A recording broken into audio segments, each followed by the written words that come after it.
the veterans who have served our country, both past and present. First National Bank, a Franklin family community bank, proudly sponsors Veterans of the Valley. Since 1862, First National has provided local decision-making and accessibility, as well as banking products and services to Brazos Valley citizens.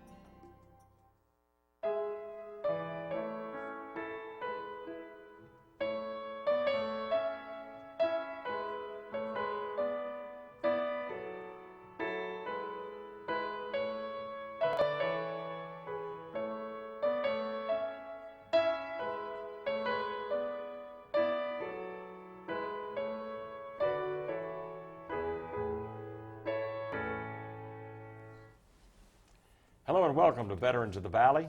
I'm Tom Turbyville.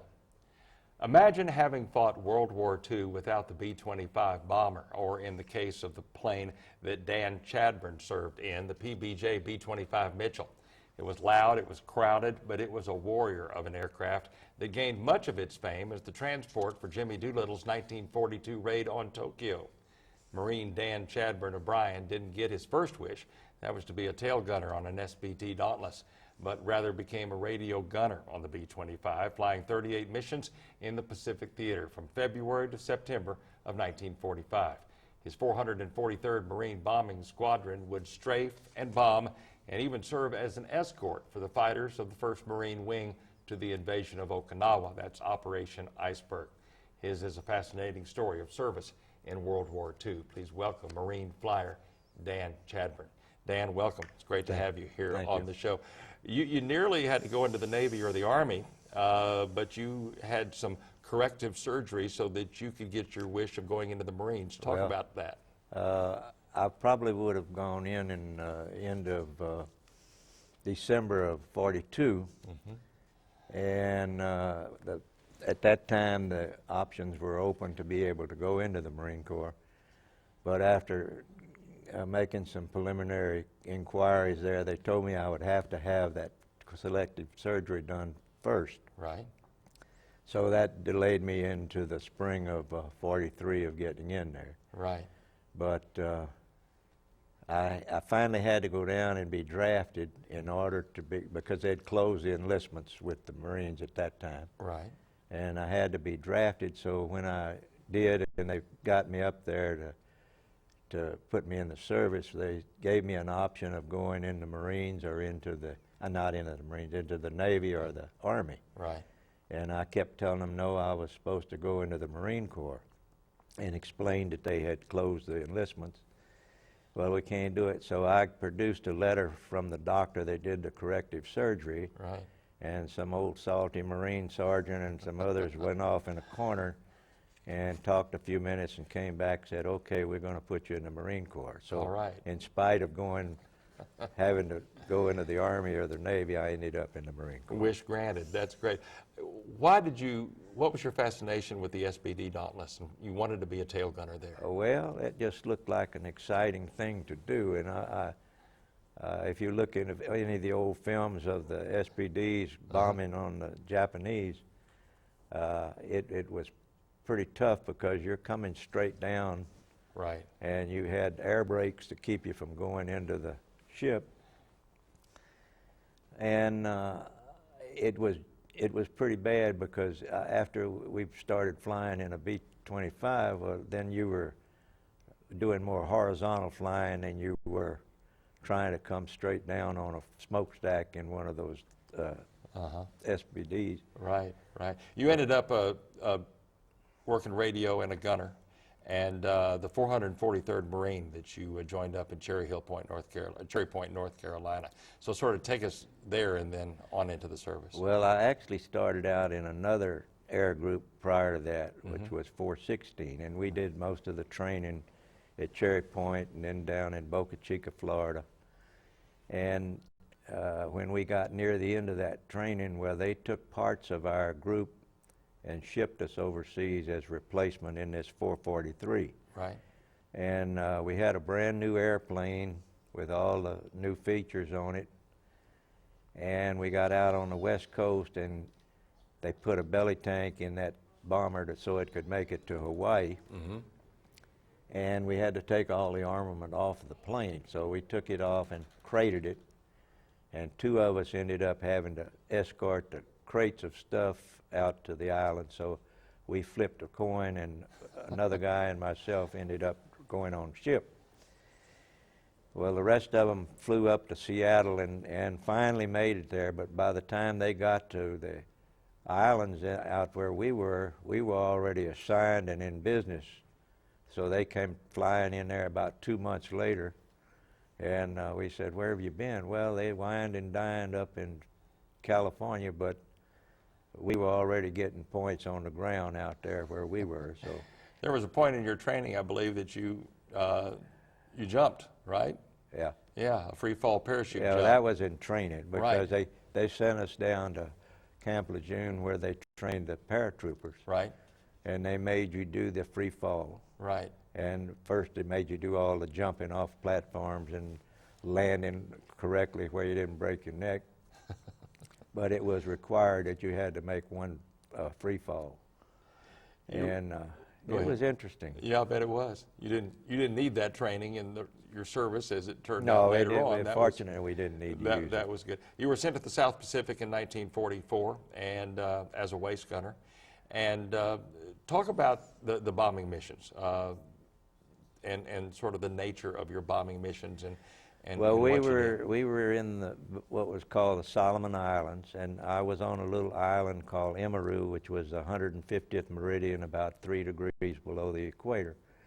And we bombed basically New Britain and New Ireland. And Rabaul Harbor was a staunch naval base for the Japanese. And Kavieng was another out at the end of the island of New Ireland. It was the easiest for us to get to. So if we went on a bombing run that was designed to drop bombs at Rabaul, and it got down and the weather was bad and you couldn't see to drop the bombs, well, they were always a secondary target on the way home, so I see. you'd drop everything on them before you'd drop it into the ocean. I see. So you had a primary target and a secondary target. Primary and secondary targets, and Right. you always had those anytime you flew. And you had to understand that there was no such things as radar in those days, weather radars or anything else. And I think I was telling you that we went one air flight. What happened in the mornings before you were ready to go on a bombing mission, they would send one airplane down with all the meteorologists to the area where you were going to go, and he would read the weather and encode it, and as a radio operator you got to send it on what was called a Fox schedule, Right. where it was sent out on the air twice with no response, so that the people on the ground that were getting ready to come bomb, not just our island, but there were some other islands that had planes that put over the same targets, would monitor it, and they would interpolate whether they would be ready to fly. If it was good weather, you'd pass as the group going to the bombing thing, and you'd be coming home. I see. You didn't do any bombing that time. You just went down and Right. surveyed the weather and came back. Right. But that didn't count as a bombing run in the deal. But it was interesting because it was one of the few times that a radio operator really got to do anything over distance, because you were transmitting over several hundred miles in all directions. And they were monitoring it, and they took your data that you sent, decoded it, and used it to be able to go back and forth. Right, right. But they did that every day. I didn't do them on a daily basis, but I did get to do that a few times. The nature of your missions, I know, varied. The plane would normally fly at a maximum of, what, 10 to 12,000 feet? Most Is of that our right? medium bombing was from about 10 to 12,000 feet, and there was a reason for that. A PBJ didn't have much ceiling much beyond that going up. Right. You could go up to maybe 15 or 17. You couldn't stay there, though. You had to fly at an effective rate. They were done from about 10 to 12,000 feet. I see. And then part of the time when we did low-level bombing that came in off the water, and you raised up long enough to get over the trees, and you would drop anti-personnel bombs that had a delayed fuse so that when it bounced off the ground and came back up under the plane, looked like you were going to get blown off, but it didn't. It had an 11-second fuse that gave you a chance to get further away from the bombs. Right, and these were in your strafing exercises, Yeah, your strafing missions, right? Yeah, when you were strafing bivouac areas, or you were doing roads where they would have vehicles on the highway. And you were only about 100 feet off the ground here at this. You barely cleared the top of the tree. Right, right. So Yeah, not even that you far. weren't doing very far. Not very high at all. Talk about the time that your engine got knocked out. There was fuel in Well, the we fuselage. were doing a medium bombing that time, and we were just coming off the target and got one engine hit, and gasoline started pouring into the back of the plane, and we called up front and said, "Hey, we're ready to leave." And he said, "No, if we haven't blown up yet, just turn all the electrical gear off and we'll drop out and fly home on one engine." So that was basically what we did. And in doing so, they assigned one of the other planes to fly wing with you to get back to the base area. Right, right. And we landed with all the meat wagons out there waiting on you, and no problem. We didn't have any problem. It landed okay with one engine. He turned out to be a heck of a pilot. Right? Yeah. Talk about the mission that I referred to in the opening, where you helped move the 1st Marine Air Wing into Okinawa for the invasion. When the invasion of Okinawa began, the 1st Marine Air Wing was still down in the South Pacific, and they were a fighter outfit, F4Us, and they had no navigational facilities over long distances. So they assigned 4 planes to each bomber, 2 under each wing, and we took them through the end of New Guinea, up through Leyte Gulf, and up to Clarkfield and Luzon. Right. And we ferried the planes from there into Katrina Air Base, I guess it was, at Okinawa. Right. And they flew wing on us all the way back and forth up there. We didn't bring them back. No. You described the scene at Okinawa as well, when we landed, the boats in the water. Huh? Oh, the ships in the water. Yeah. Right. Well, when we first got close enough to where we were headed at Okinawa, looking down, while we could see the battle wagons all firing onto the shore up there, shelling the lower end of that island. And in distance, as far as you could see in any direction, were ships. And they were battleships, Navy ships, cargo ships, you name it. It was just, and they were all separated so that the Japanese couldn't knock them all down at one time. Right. And when we landed, well, there's 2 old Marines were pitching horseshoes there by the airstrip, and I said, "You're not worried with all the sirens going off?" He said, "No." He said, "They're trying to bomb these things out in the ocean out here, these ships. They're trying to sink the ships." So every ship out there had armament on it, and they were all firing at these kamikazes coming down into the, try and make it to the ships. Well, most of them never ever hit anything but the water. Exactly. But it was kind of weird. Yeah, that must have been quite a sight, because at this time, as you said, that you're talking about the kamikazes. This was, as you described it, sort of a desperate time. It was. Well, they were already down to, excuse me, to the end, and we're having a hard time surviving with anything. I think if they hadn't have dropped the atomic bombs, then the invasion would have come along after that, in place of it. Right. Talk about the B-25. We're going to see some photos here in a little bit, but the B-25 and the PBJ, as you call it, and the aircraft itself, it was, you talked about how loud it was very crowded, but it was a dependable aircraft, wasn't it? It was very good. It had 2 Wright Cyclone engines, and you had a straight stack, which meant that the power came straight out of that thing, and it was the noisiest airplane you could ever fly in, I'm sure. Right. And your ears would ring after you got back on the ground. Well, the ability. But it was a very versatile plane and very dependable. Well, that's the reason that that Doolittle used it for the Right, raids, obviously, to right. get off of the Hornet so fast Yeah. as it did. And he did a good thing of getting that thing off an aircraft carrier, because it took some distance to get one of those things up in the air. Right. And I think I told you that the airstrip we worked off on was a plateau about 200 feet up in the air. Mm-hmm. And you could go off loaded, and if you dipped a little bit going off the end, you still had enough airspeed to pick up without falling off in the water. Right. Right. But same token, if you came in short on the other end of that airstrip, you hit the side of the mountain. Hit the side of the mountain, right. But the it B-25 was very interesting. Yeah, B-25 was probably one of the few aircrafts that could do that. That Yeah, could pull that off. it was really. I think the Marines maybe had. Well, in the Pacific, they only had about 5 or 6 squadrons. They didn't have a whole hell of a lot of them, but Right.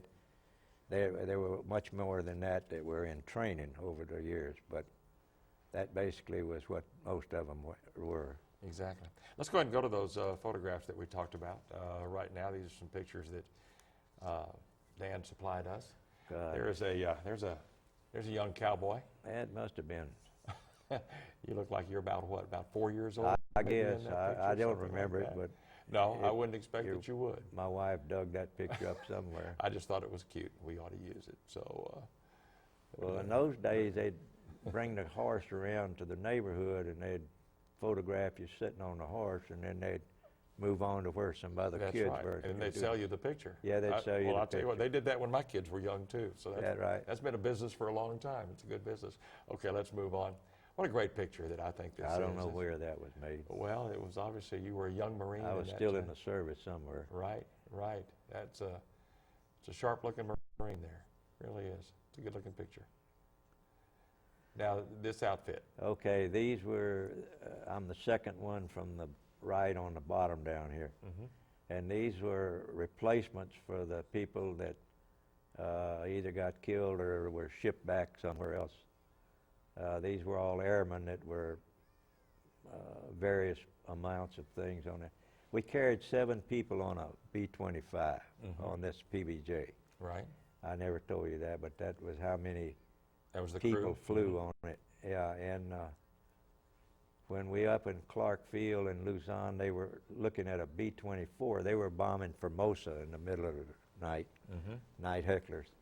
And the Army guys kept saying, well, you don't have in that plane the stuff we've got in ours. So I said, they started naming off all the electronic gear they had, and I said, we got that, we got that. And he said, there's no way you could get all that in that airplane. So they came and looked. They said, we got to go look in the airplane. So we had all the navigational gears that they had. Okay. By that time of the war, they had Loran gear, which was also a navigational Right. material. Okay, let's move on to the next photograph. That's yours and That's Eddie it. Ruth's first car, right? Yeah, that was our first vehicle, and I think we spent maybe $300 on it. That's what it cost. But it was a neat. I'd love to have it today because I think it'd be worth a fortune. And that was taken here, right? Yeah, that was in after Bryan. you'd come back to school. Yeah, we were in school. Right. Okay. This we go back now. That's This was the Marine. That was a platoon that I trained with, and I'm Right. the last man on the right on the bottom. That's you right there on the bottom right. And the short people, I told you, when you were marching, were okay as long as you were walking in your direction, but when they turned around and started walking where those tall people were on the other end, you almost had to run to keep up with them. We've got some B-25 pictures here coming up from a book that you have. This one's a little bit grainy, but this is a B-25 during a strafing run right there. As you can see, that's not very. That's below the tree line there. Yeah. Over the snow. We got some a little bit clearer pictures coming up. This next picture, I just love this next one coming up, and I think that we've got it. There it is. That's an incredible picture. That picture is actually even bigger than we can put Yeah. on our format because it shows the bombs dropping underneath. But that's a formation of B-45s, and that's kind of the formation that you flew in. There's another angle looking at it. Pretty impressive right there. Now, we haven't talked about this yet. That is your wife, Eddie Ruth, and you. I believe that's on your anniversary. Yeah. This was a picture taken because later on in your retirement, I know that you all had a nursery and with a specialty in growing orchids, right? Well, you know, the strangest part of all this, I was in parts of the world where all this stuff grew. Right. Never saw it flowering all my life out there in the service anywhere. And then I worked 10 years in Mexico. I never saw any orchids down there. And finally, we had somebody gave us a little plant one time, and Right. we didn't even know it was an orchid. We brought it home, and it flowered. Uh-huh. Well, we found out it was an orchid, and from that, we went crazy. After I retired, I went back to A&M, took a graduate course in tissue culture to do cloning and this sort of thing. Right. And I still do this today. Yes, sir. I have a seed bank that goes back for about 40 years. Right. Right. And when I retire again, I'm going to start on that seed bank. That's fantastic.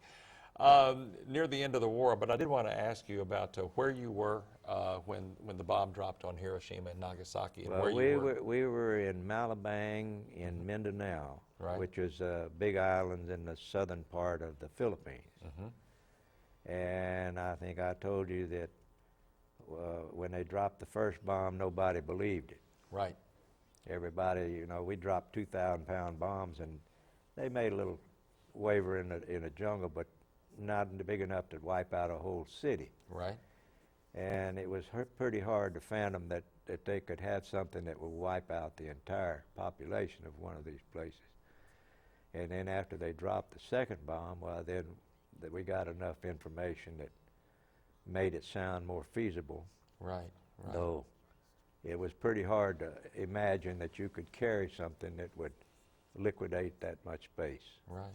Because at the time, I would imagine that your thought was that you would be flying support for a ground invasion Yeah, we of would. Japan, We right? would have been. We would have Right. been. We would have been.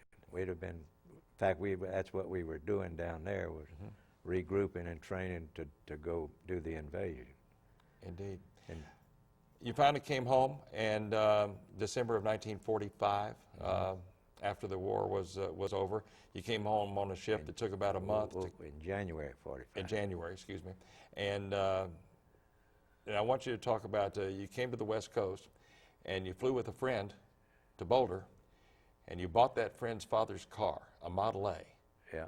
Tell us what happened after that. Well, I spent all my money that I had mustered out with, and had to call home to get some money to be able to leave Denver. And it had snowed, I don't know how much, but it was pretty deep snow up there. And this guy that I grew up with during the war, we flew together most of the war. His dad was an old man, and he had a Model A Ford on blocks in a garage. And he said, let's go see if we can get that thing running. So we scoured all over Denver to find some retreads to go on it, and got it running. And I left Denver in a snowstorm in that Model A Ford. And if you've gone from here to Denver, you go through what's called Raton Pass, which is a pretty treacherous thing to travel even when it's dry. And that old Model A chuggled up that thing like it wasn't anything, and everybody else was sliding all over the side of the road and everything else, and made it to Dallas in 2 days. And you're bundled up with blankets? I and had everything? marine blankets and a marine overcoat and everything else, because it had an open part of the ceiling had rotted off up there, and it was snow and everything coming on the inside. But made it home.